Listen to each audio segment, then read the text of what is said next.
Hello, and welcome back to a brand new episode of DJ Reacts, where I react to portrayals of DJs in television and film. And I know it's been a while since the last one, but nevertheless, I got brand new clips right here for us to react to. And we're gonna start off with a really awesome one. It's from the 2008 German film called Berlin Calling, starring Paul Kalkbrenner. All right, let's get right into it.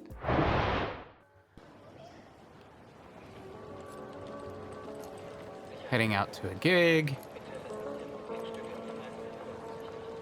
From what I understand, that they actually just basically brought a film crew to some of his gigs. So what we'll probably, from what I remember, we'll end up seeing is actual footage of him performing at like clubs or festivals or whatnot.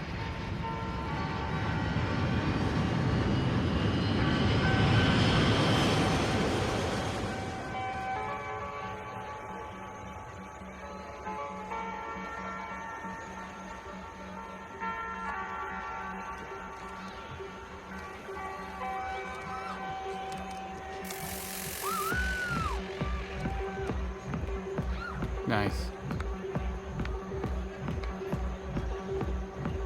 Oh, the orange floaties for the turntables. I love that.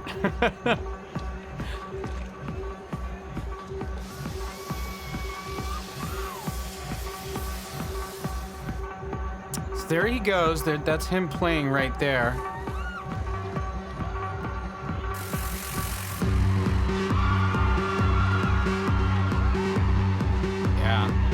Yeah, that's a real festival. I really wonder which one that was that he was performing at.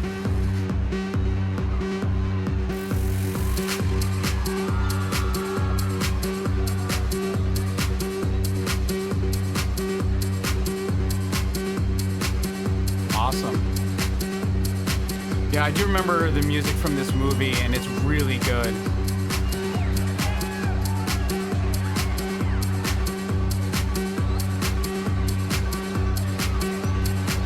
Some great shots.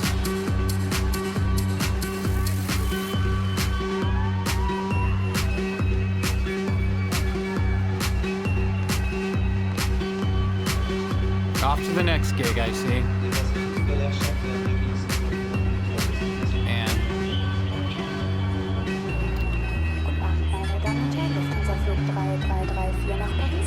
oh, cool. Yeah, I see music by Paul Kalkbrenner.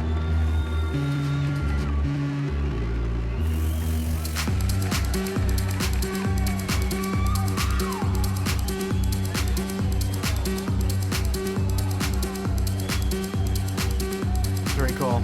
So let's kind of pause it right here and kind of take a look a little bit about what exactly is going on in here. One thing though definitely to note is that he's not a DJ. He is basically performing his own music. That is an early iteration of his setup, which is basically a 1604 Mackie mixer. He has a Ableton Live on a Mac, and it's controlled by using the Evolution X Session MIDI controller, which is all mapped out for all his MIDI triggers. He has all of the tracks lined up in Ableton for each scene, and he has basically triggering each of those scenes of different arrangement parts of his song.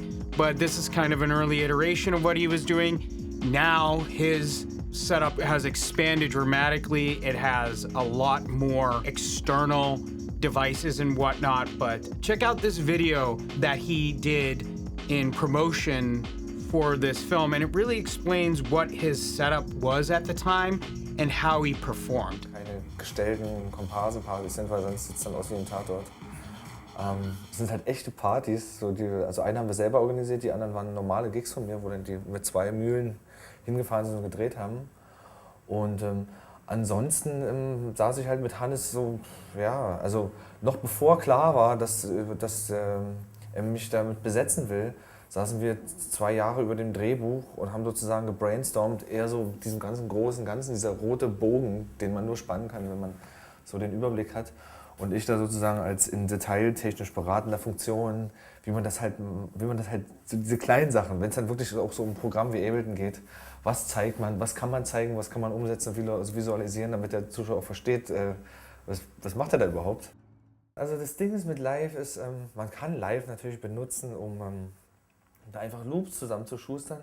Man kann aber auch extrem abtauchen und so. Also man kann natürlich auch MIDI-Sachen mitmachen. Also ein Track auf dem ganzen Soundtrack ist, haben wir mal dann noch so einen Absinth gekauft, habe dann mal einen Song gemacht, der ist auch fett, aber da stelle ich fest, das könnte auch vielleicht jemand anders machen. So, wenn ich da loslege mit meinen Samples, den Sound kann kein anderer so machen, weil man da halt dann irgendwann so Methoden, die sind eigentlich ganz einfach, das ist nichts Besonderes oder so. Das ist halt eine ganz spezielle Arbeitsweise oder so, die ist dann so mega persönlich und das, was mir am besten daran gefällt. Really cool that he worked very closely with the filmmakers to really bring out the most accurate portrayal of what he does. This movie is a 10 out of 10 in terms of accuracy. All right, so the next movie I'm going to be reacting to is a really cool 2002 Japanese film called Frog River.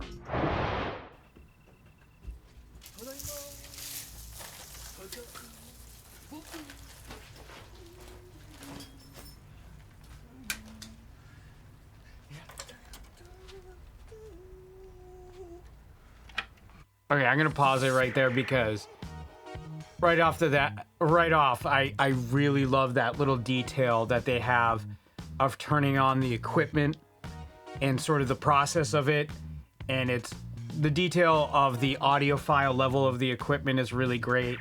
You have an ADC sound shaper right there, a stereo sound shaper, and what also looks like a vintage Pioneer or Marantz receiver or amp. All right, let's see what else he's got going on here in this scene.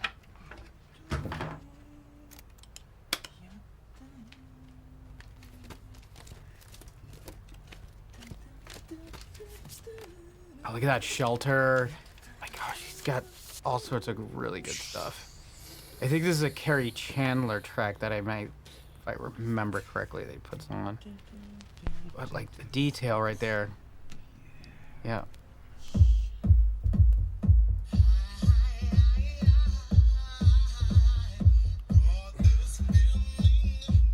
That is so cool.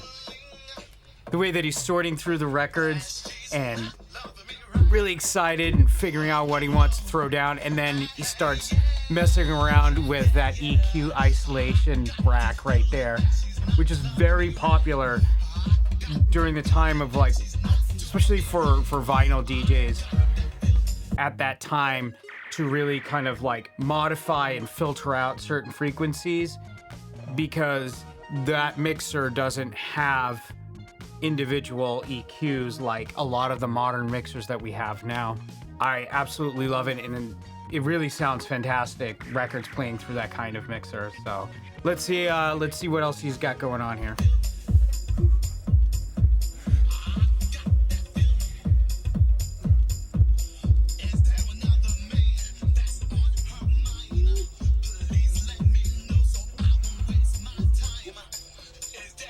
Hits that filter again.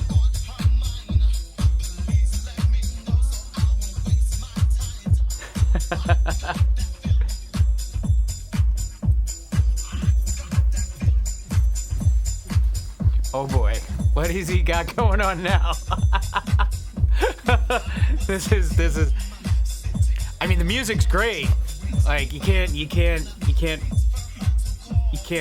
argue with that.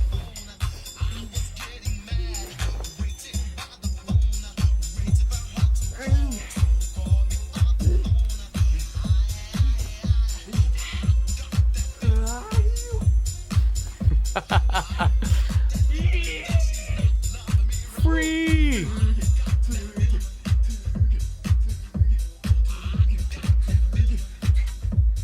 I love that he has the dust covers that is like so on point right there. And also a little detail too that I think a lot of movies with DJs like this too, especially tend to miss, is so awesome on like how he is handling the record. He doesn't grab it by the grooves to put smudges on there or get any fingerprints. He grabs it from the edges, puts it perfectly right onto the record like that, gets the turntable going, and then just perfectly drops the needle right on there.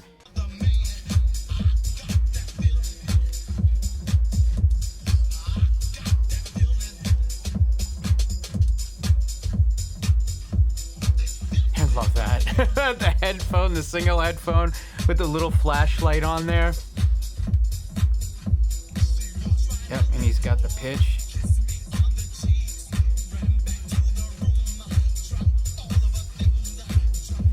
He's got the cue up.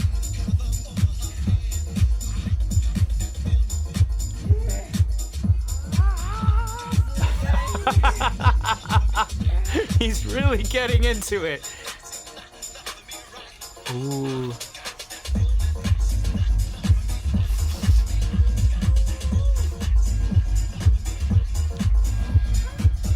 Yeah.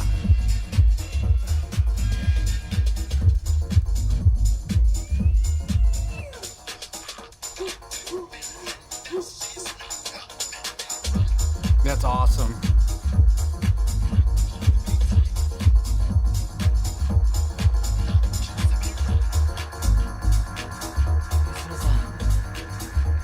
Nice. DJing naked, sure, if that's your thing and you really want to feel the groove of the music and really kind of get things down in that way, then sure. Hey, by all means, go for it. But that's a really funny scene, but it's also a really awesome scene. It's very accurate. I think he's actually really mixing right there, because especially the way that he brings in the next track right on time and sort of halfway on the knob, and then even before that, like setting the pitch control. It's a really well put together scene with really amazing little details like that that just make you more grounded within the scene. Just emoting it just down to 9 out of 10 just for the sheer fact of the whole getting naked thing. Nevertheless, everything else is just completely spot on. All right, so let's move on to the next clip. I think you'll really enjoy this. It's from a Netflix series that came out in 2016, 2017. All right. So next up is Netflix's own 2016-2017 limited series by Baz Luhrmann called The Get Down.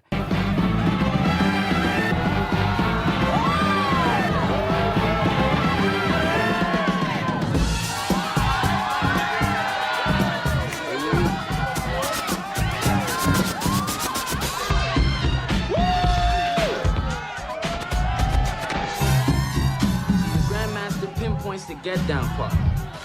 Sometimes the drums only play for like 10 seconds and the rest of the record is violins and singing and shit. Okay, so I'm just gonna start off right now checking that one portion out, and I think that is like such a really cool little detail that they have there, and that is basically the records, the way that they look. They're rough, and they have the wax pencil marks on there so he can indicate the revolutions. That's really well done on how they were able to kind of pull that one together. Let's get a little bit more into the scene. He won't play that bullshit, so he plays the same record on 2 decks. While the get down plays on 1, he cues the same part on 2. Now, I don't know how he knows exactly when to do it, but in the moment 1 finishes, bang, he flips the mixer. Beat goes on and on. The beat goes on. The wordsmith can go on. Man, what the fuck is the wordsmith? The MC, master of ceremonies. B-boys, B-girls in the place to be. Are you ready? Rock the spot so viciously. Come on! The beat goes on and on.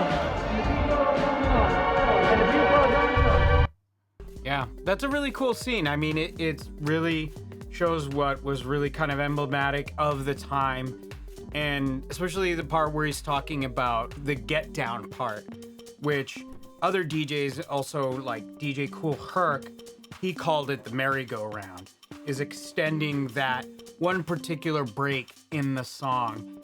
And really skipping over all those different parts of the song to create a really cool groove. This is a really great scene. I really enjoy it. So let's check out another one later on in another episode of the show.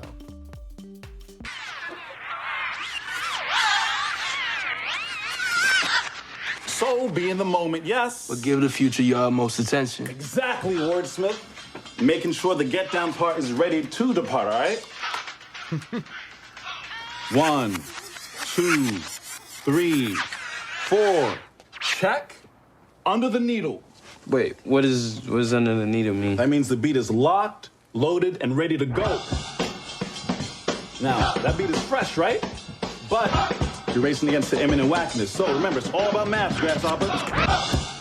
2, 3, 4. Check. Under the needle. 1, 2, 3, 4. 2, 3, 4. Check. Okay, so we're gonna pause it right here, and I think this is a really, really cool scene. Again, they really went into those little subtle details in terms of showing you sort of what DJs were doing, especially back then. And it's a really cool detail too, because they're actually using the turntables that were at that time, which were the Technique SL23s, and those were belt-driven turntables. Those were not direct drive.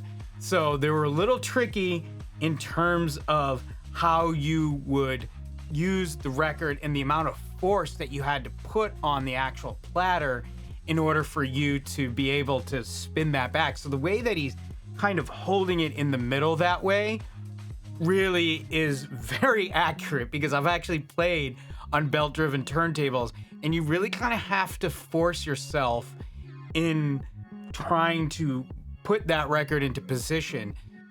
I also really like the emphasis on the way that the camera goes right onto the headphones, noting that he has the other song cued in his headphones, which was a really great detail, because back then a lot of the mixers did not have that kind of split cueing, and Flash actually built his own single pole double throw switch from Radio Shack, and he put that to an amplifier routed through basically the mixer in order for him to be able to cue the records that way. It was a really innovative way of him doing that, and it's really just a great additional detail. So as you can see, let me kind of go a little bit further into it, and you'll see what I'm talking about with the split cue. Check. Under the needle. 1, 2, 3, 4. You must be like Bruce Lee, young grasshopper, flow like water. See right there? In the moment, it's the sonic and physical plane. Let him go, bud. Yep. See how he clicked it over Never just in like that? disarray. Every time. Arrive, depart. Arrive, depart. Yeah, that's a very good scene right there. Arrive at the part. Overall, it's a really accurate portrayal. I mean, the actor had a lot of interaction with Grandmaster Flash and got a lot of insight from him. So it really doesn't diminish that authenticity at all.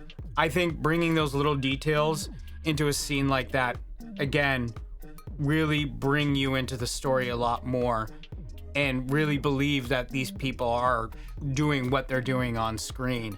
And that's a great testament to the filmmakers and to the actors doing all that. I would definitely give this, especially these two scenes combined, a 9 out of 10. I mean, it's not a documentary, it's a narrative story playing out.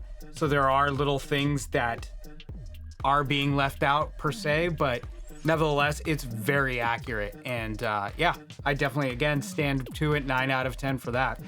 Well, that about wraps things up right here for my DJ Reacts video. I really hope you like these clips and the insight that I brought into them. If there's any more ideas or any more commentary that you think I should be adding to a lot of these videos, make sure to put them in the comment section below. And I will see you, same bat time, same bat channel. Peace.